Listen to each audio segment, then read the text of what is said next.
আজকে আমার দিনটাই খুব খারাপ। আজকে সকালে আমার পাখিটা মারা গেল, তাই আজকে খুব কান্না করতেছিলাম। আম্মু আমার মন ভালো করার জন্য বিরিয়ানি রান্না করছে, তারপরে মনটা খারাপ। আমার পাখিটাকে কেন মারা গেল, খুবই কষ্ট করে। কিন্তু কষ্টের মাঝেও বিরিয়ানিটা খুব মজা হয়েছে। ও পাশে তারপরে একটু মন খারাপ লাগে। তো আজকে বিরিয়ানিটা মজাই, আর দিনটাও খুব খারাপ। কেন জানি না আমার সাথেই সকাল। তো বাবা টাটা, আবার নেক্সট ব্লগে। খাওয়া চলবে। আজকের দিনটাই আমার জন্য খারাপ, কারণ আজকে আমার মিঠু পাখিটা মারাই ছিল। আমার খুব কষ্ট পেলাম। আমি সকাল দিয়ে কান্না করতেছিলাম। হঠাৎ করে আম্মু আমার জন্য আজকে পোলাও রান্না করেছে, যাতে আমার মনটা একটু ভালো হয়। সাথে কোকো আছে, এই দেখুন। কিন্তু তারপর আমার একটু কেন জানি মনটা খারাপ। তো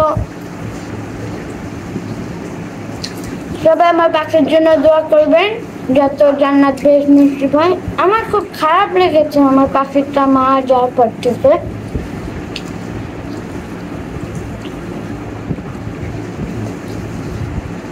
তো আমার ছেলে পাখিটা মারা গেল, আর আমার পাখিটাও একা হয়ে গেল। তাও একটু মন খারাপই থাকে। কথা বলতে বলতে আমার গলাটা শুকিয়ে গেল, এখন একটু কোক খেয়ে নিই। খুব মজা, আপনাদের সাথে কথা বলতে আমার খুব মজা লাগে। সারাদিন তো শুধু পড়ালেখা করি, একটু কথাও বলি আপনাদের সাথে। খুব এনজয় করতেছি, খুব খুব এনজয়।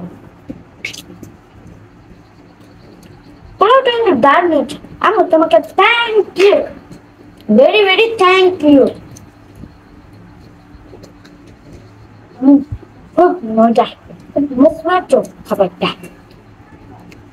আপনারা কি খেতে চান? তাহলে বানিয়ে নিস। এখন তো দুপুর হয়ে একটু আজানো দিয়ে দিয়েছে।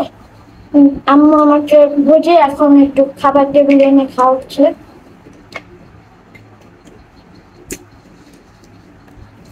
আপনি তো জানেন আমি বিরিয়ানি দেখলে গলে যায়, তাই বিরিয়ানি পাওয়ার সময় আমি সব ভুলেই গেছি। তারপরে একটু মন খারাপ করি। তারপর আম্মু আমাকে একটু বুঝিয়ে দিবে, এটা আমি জানি। সবাই আমার পাখির জন্য দোয়া করবেন, যাতে আমি আরো একটা পাখি আনতে পারি। সবাই বেশি করে লাইক সাবস্ক্রাইব করবেন। আজকে আপু বলেছে যে কান্না কর না, তোমাকে আমি এই সপ্তাহে পাখি এনে দেবো। আম্মুও বলেছে। তো সবাই আপনারা কমেন্ট করুন তো কোথায় কোথায় পাখি পাওয়া যায়। আমি একটু অ্যানিমালস লাভার, আমার ফিশ পছন্দ, পাখি পছন্দ, সব পছন্দ। তাই তো আমার বাসায় পাখি থাকে, আর আমি পাখির সাথে সারাদিন টাইম করি। আর টাইম কাটতে কাটতে আজকেই সকালেই মারা গেল। আমার কাছে সবসময় এরকম হয়। বিরিয়ানি কিন্তু খুব সুস্বাদু।